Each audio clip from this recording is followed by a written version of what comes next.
Mike, what day of quarantine is it? Like 150, 160? It sure does seem like it. It's really getting mile high up there.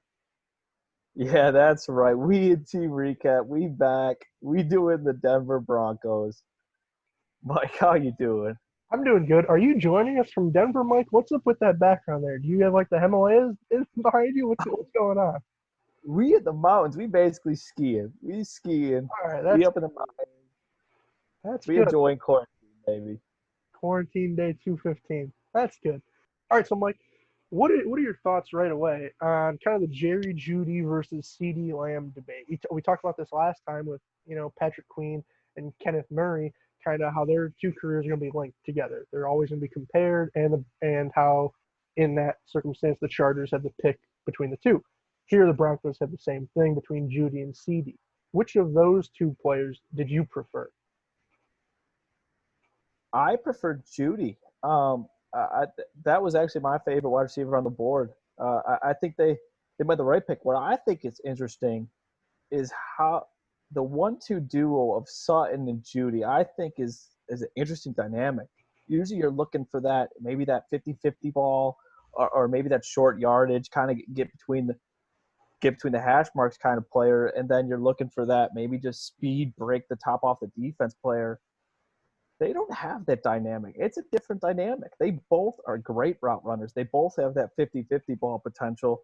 I think they are it's one of the most interesting 1-2 wide receiver duo I think in the league, and where neither of them really have maybe that speed to break the top of the defense. I think that might be where Deshaun Hamilton and KJ Hamler now kind of do that. They have that little piece that have that speed to kind of break the top off the defense. And I am very interested to see this group of wide receivers and these rookies perform in that offense. I love the Jerry Judy, Cortland Sutton, and then that 3-4 combo of wide receivers. It's I'm intrigued to say the least. No, I agree with that. I'll offer you as kind of like a comparison. It almost kind of reminds me of like a Thielen and Diggs in Minnesota, where neither of them are necessarily the insane athletes, but they're really refined route runners. One is obviously better at creating space in Diggs, which it would be the Judy, obviously, whereas Sutton is better at like making contested catches and whatnot, which would be Thielen. I think that's kind of the mold that the Broncos are trying to go here, and I do agree that they're achieving that really well with the Judy and Sutton picks. So other than that, did you have any thoughts on kind of the rest of their draft? I know you obviously mentioned you like the dynamic KJ Hamler might bring, but anything else? Yeah, I think a really solid pick late in the day two would be Cushionberry. I think being able to getting a starting caliber center and your second pick in the third round, the value there, it was probably the best player available on the board in a position of need, instant starter, instant impact. I think is huge. I love seeing those picks when you could get a great pick like that in an impact starter day two, sometimes day three. I love it, and I think interior offensive lineman is always the way to go with that. I think that's where you can find some of the best value in day two. So the points that they held off, didn't overdraft anyone to fill the need, and then still filled it with a very capable player. I love that pick. And I guess coming off of that, is there maybe any pick you'd liked in day two or three, maybe a little bit under the radar? Well, I do really like the Cushionberry pick, but since you already kind of covered that, I'll talk about my man Albert O from Missouri. I think that he's really interesting in the way that he's a freak athlete. Obviously, we saw him killing the combine, but a lot of what he does on film is really reminiscent to actually his new teammate Noah Fant. And I really like that dynamic. I think that kind of how you talked about the KJ Hamlers and Deshaun Hamilton's adding an extra dynamic to the offense. I think that Albert O and Noah Fant do as well, because those are both guys who can I mean basically take the top off the defense as if they're a receiver, but also take plays on these like short drag routes or shallow ends and turn them upfield and make huge plays. Like, and now that you have two of them, I really don't know how defenses are going to handle that. But I think that's a really, really interesting pick. But it's obviously going to depend on our man Drew Lock's ability to get them the ball, Mike. So, what do you think about Drew Lock as we go forward with this offense? Yeah, I think he's kind of the question in the room. If you look at this offensive depth chart, they have weapons. That's not a question here. And even the offensive line, he has some pretty solid coverage up front. Obviously they got Garrett Bowles. I apologize, but they have a pretty good young interior offensive line. I like the signing of Graham Glasgow to kind of fill in that guard spot. They got Risner, second round pick last year. Yeah, Cushionberry obviously going right in, and then Juwan James, which they got from the Dolphins. I think I like this team. I think it's really going to put Drew Lock in the spot because if he can't win with this offense, if he can't score at a pretty solid rate, then there might be some questions. But he has no excuses because I love the weapons. I love the running back duo of Gordon and Lindsey. Neither are 20 carry a game running backs. I've talked a lot about that in recent videos. They both can have a solid 12 carries a game and that's probably what they're both best at doing. I think they're both a really cool, solid running back duo, and then obviously wide receivers. They have four of them that I think are all solid. So there's no excuses for Drew Lock. The pressure's on his back. He has the weapons. He has solid protection. I think he has to perform. I completely agree. I just don't know if he's the guy, Mike. I really don't. I know Broncos fans, they're kind of falling in love with this guy because he was 4-1 in the 5 games he played last year. But Mike, I'm not really a fan. I think that maybe he could be a starter down the road, but the acquisitions that John Elway and his staff made this offseason really put this team in a position to compete now, like right now. And I don't know if Drew Lock is ready for that. I think that, like we saw last year, he, in his 5 games, I think he was right around like 6.4, 6.5 yards per attempt. If you kind of extrapolate that over a season, that would have put him 30th in the league.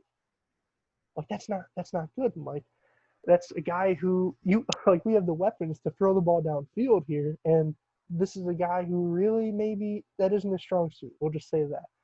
I think one really interesting free agent signing that is out there personally is Cam Newton, man. I think that there's really no better situation for Cam to come, even if it's just on a 1 year deal, than the Broncos. I think that they have you talked about Melvin and Philip Lindsay as a dynamic running back core. That receiving core is fantastic. Those tight ends, the offensive line is probably better than Carolina's. I think that Cam Newton, putting him in Denver, he's a strong arm quarterback who's not going to be affected by that weather. I really like that fit. And we know John Elway loves big, strong arm quarterbacks. He loves the Paxton Lynches, the Brock Osweilers. I think that Cam Newton would really be a great kind of transition quarterback here for Denver. No, he does. You don't have to sign to a 5 year deal, but at this point, if you could get Cam Newton on a 1 year contract and then let Drew Lock sit, like I believe you intended to with Joe Flacco last year, then I think that you're in a prime position to maybe snag a wild card spot in the AFC. What do you think about that? I totally agree. I'd like to see what Locke does first. I'm not as pessimistic on Locke as you are, but I don't know if he's the quarterback to get him there. I think this team is good enough to go over that hump to compete with the Chiefs. Like I think this offense is there. So I obviously would agree that Cam Newton would add that extra level, and he's the veteran quarterback in him. I think he could do well behind this team. I guess I'm gonna throw you for a loop here. I think another free agent that might, because this is a win now offense. I think this team could win now. I'm, as I kind of hinted at before, not a big fan of left tackle Garrett Bowles.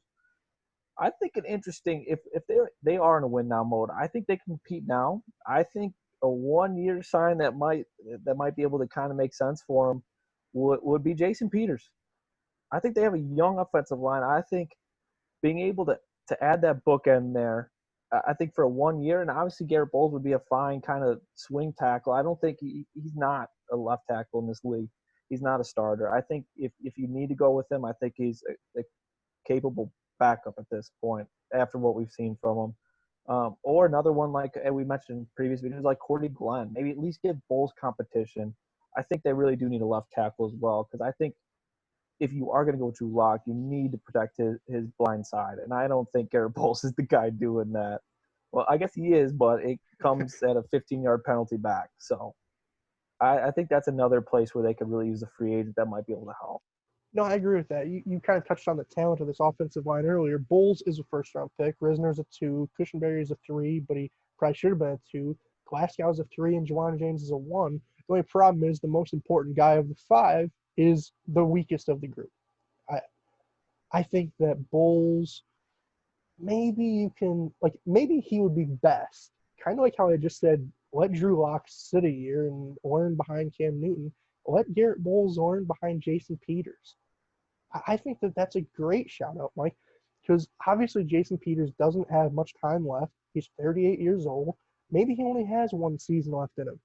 And I think that if you add somebody like him and you do add a quarterback like Cam, that this team really is one of the best teams in the AFC.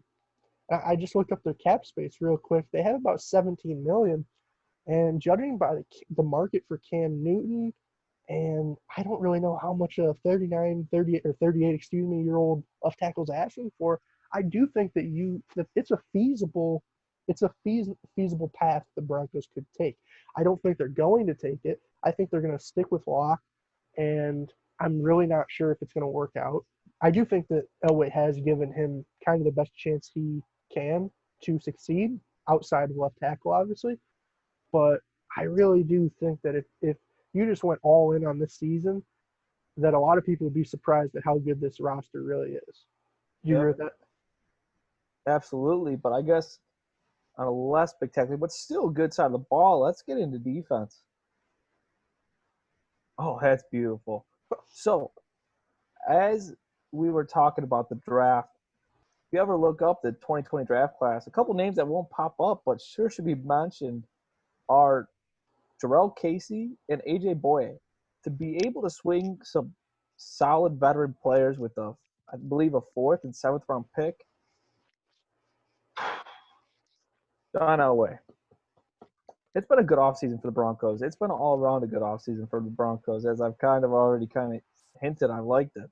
I think being able to have both those at the different levels for the value they both got them at, I think a steal. I think getting Jarrell Casey is probably one of my favorite trades, just for the value to get with such a late round pick with a guy. If you would have had that pick, he's not making your roster. It's just not going to happen. It's very seldomly. So being able to swing a player like that with a 7th round pick, I love seeing it. And obviously, there's been some questions with Elway being able to run a team, especially recently. But I think he's had one hell of an off season, and that's probably some of my. I do like this defense, but I will say we've been spoiled a little bit with some pretty good defenses that we've done in previous videos, doing the NFC East and then also in this division, the Chargers. So I guess my question is, what are your thoughts on the overall defense? And not with the bias that we've looked at some pretty good defenses. I think that what's really enticing about this defense is that there, as you kind of just hinted at, there are playmakers at every level. You look at Casey and even Shelby Harris, as in just a 3-4, those guys are able to eat space and make plays. And really their job is to, kind of pave the way for your pass rushers like Von Miller and Bradley Chubb, who I think, to me, that's the best pass rush duo in the league. And neither of them are weak against the run either. And then the secondary of guys like AJ Boye, Justin Simmons, Kareem Jackson's a solid player. Maybe Bryce Callahan, you could upgrade that a little bit. I think he's probably best suited as like a nickel corner. But it's such an improvement over where they were last year. And I think that when you look at a team like the Chiefs, let's say they're up here, I really do think that the Broncos have really closed that gap. And I'm going to say it again, if they could just shore that quarterback position down, then I really do think that they could do some damage. But where they're going to do damage, Mike, is obviously in the games. So off the top, what are some games that interest you? Yeah, so I'm going to be a little bit lazy. Both my matchups are going to be interdivision. I think probably one of the biggest tests for me is going to be the Chargers. I think that seeing how Drew Lock performs against that defense, I think is going to speak volumes. So hopefully they're still competitive by week 11. But as long as they are, I think that's a game to watch because that is a nasty defense, as we've talked about before.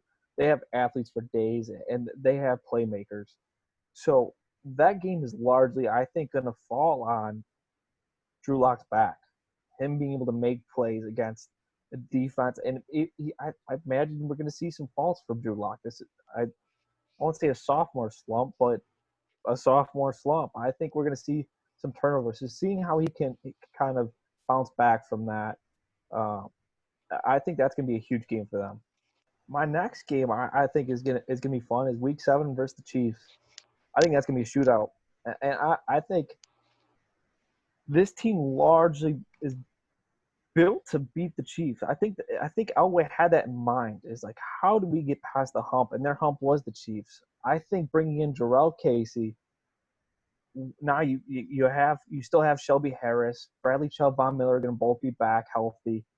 Having AJ Boye to cover Tyreek Hill, I think, and Justin Simmons, I didn't mention really before, but he's one of my favorite players. He's kind of like the Swiss Army knife of that defense. He does a little bit of everything, and he does most of it very well. So I think seeing how that matchup, it's going to be a shootout. It might be down to the last play. Seeing if Drew Lock can stay in a game like that and compete, I think that's going to be a huge game as well. So I guess from that, do you have a couple games that stick out to you?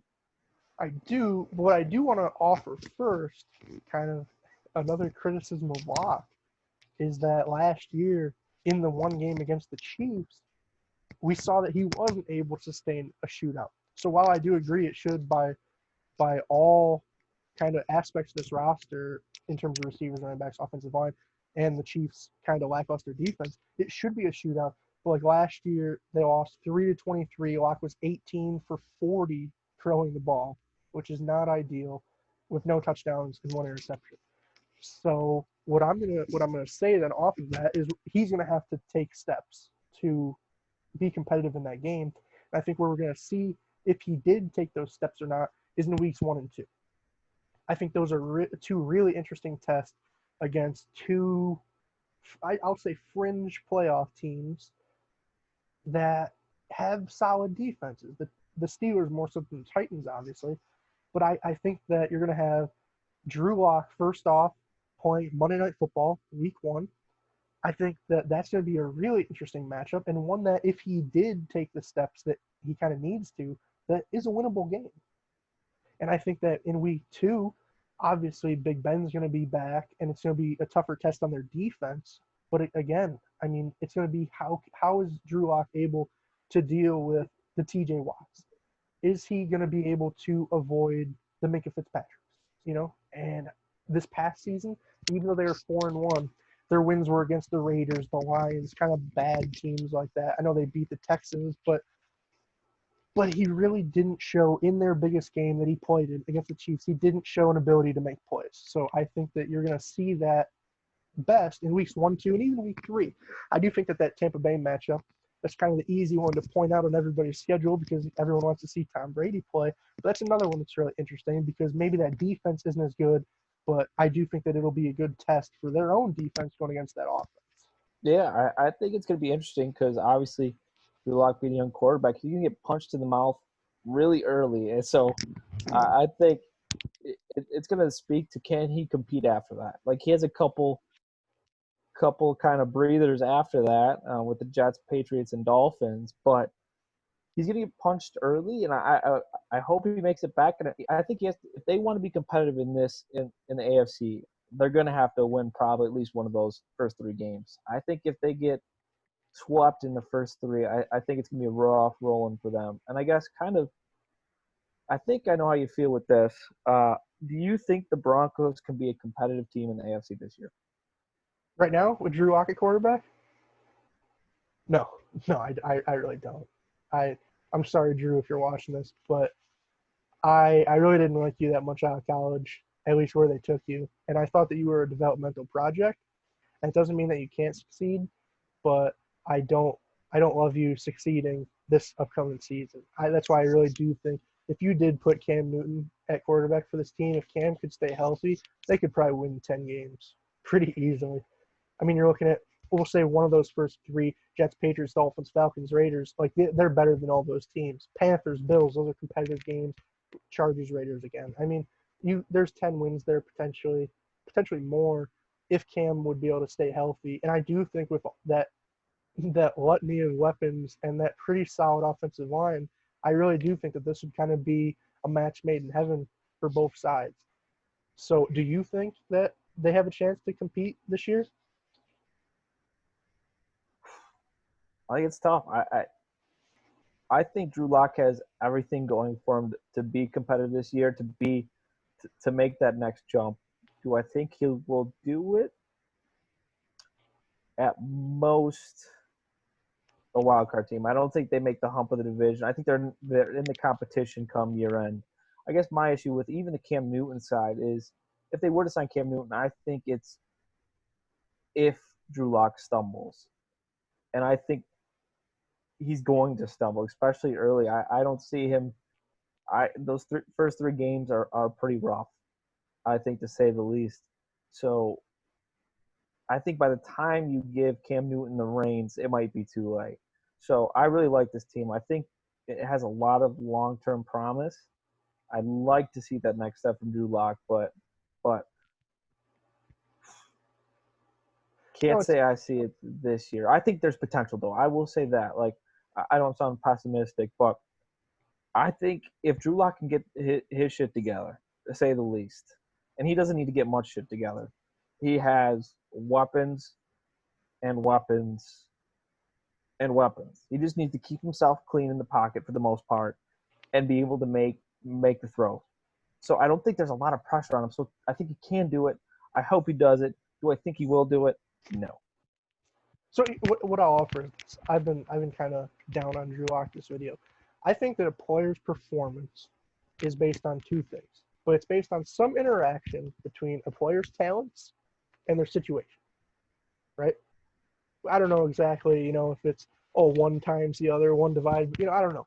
But what I'll say is that whatever that situation variable is, Drew Lock's, like John Elway hit it out of the park, man. He put everything outside of maybe left tackle. He put everything there for that man to succeed. And I do think that if Drew Lock is the guy, this is when he needs to succeed. Because I do think that they brought in those vets. I don't think they just brought in those vets to eat up $35 million cap space. I think they brought them in for a reason. And really the rest of that team as well kind of fits that win now timeline. Obviously you have the young guys at receiver, but most of that team they're ready to win now. And man, I hope Drew Lock has the talent to uphold the situation on the other side of that equation. But what I will say is if you think we have the talent, leave us a like, man. Leave us a like, comment, subscribe.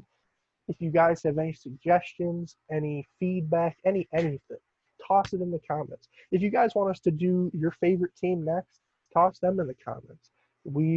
Right now, obviously, we're just kind of grinding through the AFC West. But if you comment and say that you want us to do the New Orleans Saints, Mike, who are we doing next? The New Orleans Saints. We're doing the Saints, baby. We don't bite. Just toss them in the comments. We'll hit them next. No worries. But no one's commenting, Mike. So I don't know. I don't know why. Are we the Drew Lock of YouTube? I don't know. But we have potential, though. We could. We could. Who knows? We could. Maybe we need to bring in Jason Peters to help us out. I don't know, man. With that being said, Mike, we mic'd up. We mic'd out.